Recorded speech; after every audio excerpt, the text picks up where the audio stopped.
Welcome to GBDN TV. This is Business Notes. I'm Diane Bogino. Our guest today is Avish Parashar. Avish is quite possibly the world's only motivational improviser. Avish has been teaching and performing improv comedy for over 20 years.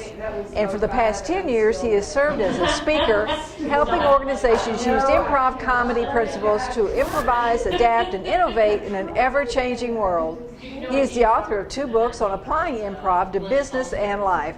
One is Improvise to Success, and the other is Say Yes and.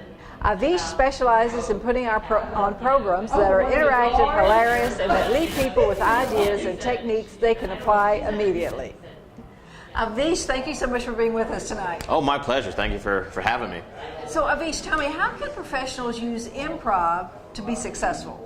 Well, I know on the surface improv sounds crazy, but when you think about what an improv comedian does is they access their creativity. And obviously as professionals, we need to be creative, we need to innovate, we need to brainstorm around problems. So that's a big piece of it. The other thing improvisers do is, because it's a group activity, is they're constantly communicating. And since they're making it up as they go along, there's a lot of give and take. They have to listen, they have to adapt, they have to flex, which any professional needs to do, whether it's with their own team or whether it's with a client or a prospect, that ability to be in the moment and communicate. So the 2 sides of improv are creativity and communication, which any professional can use. And what do you think it is that separates people that respond quickly to change and as opposed to other people that really don't like it at all? You know, a big piece of that is the attitude. And I don't want to go into too much of power of positive thinking here, but it's how you think about it. And the reason people resist change is when they think about it, they get too serious. And they get very afraid of what might happen, of failure. So in improv, what I teach people is to remember to have fun, which is not about goofing off or pranking around or joking, but just have a playful attitude, even with the change. And let go of the fear of failure, because I'm not saying failure is okay, because it has consequences, but the fear of failure does nothing but, ironically, make you more likely to fail. So in improv, you teach people just go have fun, and if you mess up, move on.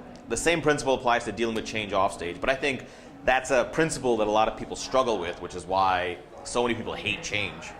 Right.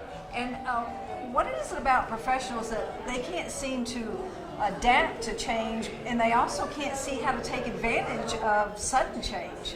Yeah, I think this is what separates people. Everything changes, and the world is getting smaller and faster. And so change is coming at us even faster. The problem is that for so many people, the default response when a change happens or when they see a change coming is to say, how can I get back to where we were before the change happened? Or in the business context, when you see it coming, is how can we maintain doing business the same way after the change? And that you can't, because change changes things. But that's the default response. Everyone wants to, I wish things could be like they were. Great improvisers ask themselves, how can I get to a place that's better than I was before, than where we were? It's a simple question, but by simply changing your focus to how can I get back to rather, okay, now things have changed, how can we make it even better now? You won't always get a great answer, but you open your mind to just tremendous opportunity when you ask that question. Right.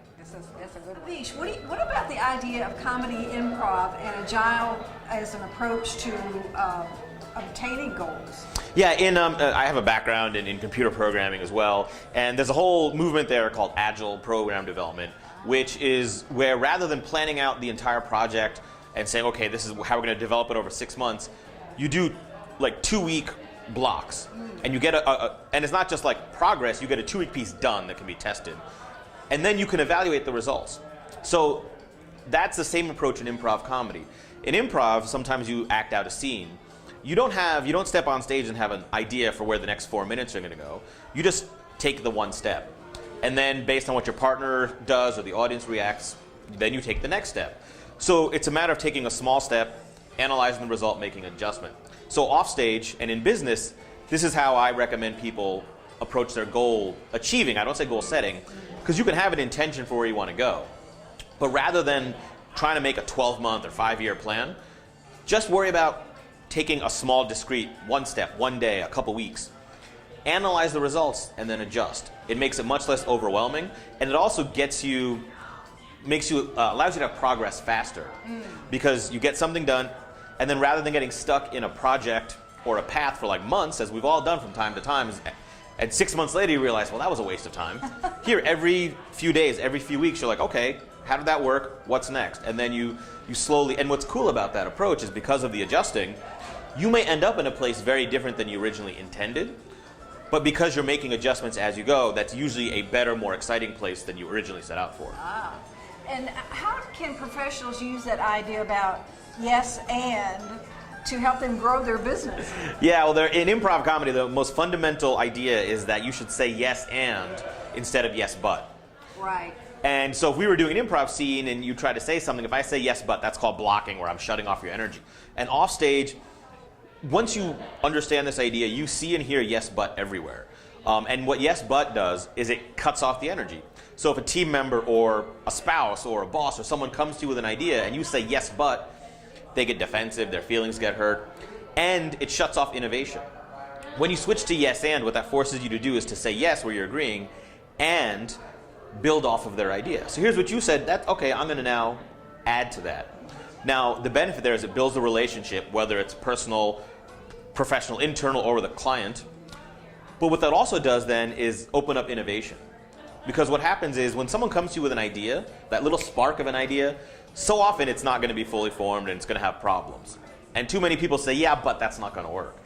When you say yes and, what's the good in there? Yes and, how can we make that work? Yes and, what's the value in that? That gets your mind going down a new path. And sometimes you have to say yes and to an idea that's horrible or stupid or illegal. Not to take action, but just to explore. Because what happens is by taking down that process, sometimes the best ideas are hiding behind the worst ones. And if you say yes but, you never get there. So yes and lets you explore, innovate, and advance your business. I think I know the answer to this next question, but can anyone improvise and be creative? Absolutely. Improv comedy is nothing more than a skill. It's like training a reflex. And the people who are naturals at it, they just happen to develop in the right way where they train that reflex growing up. But I've trained people with no experience at all, people who are resistant. It's just a matter of learning some skills, practicing them, and making them second nature. Wow. Avish, thank you so much for being with us tonight. We really appreciate your interview with us. My pleasure. Thank you. We've been speaking with Avish Parashar, motivational improviser, author, and speaker.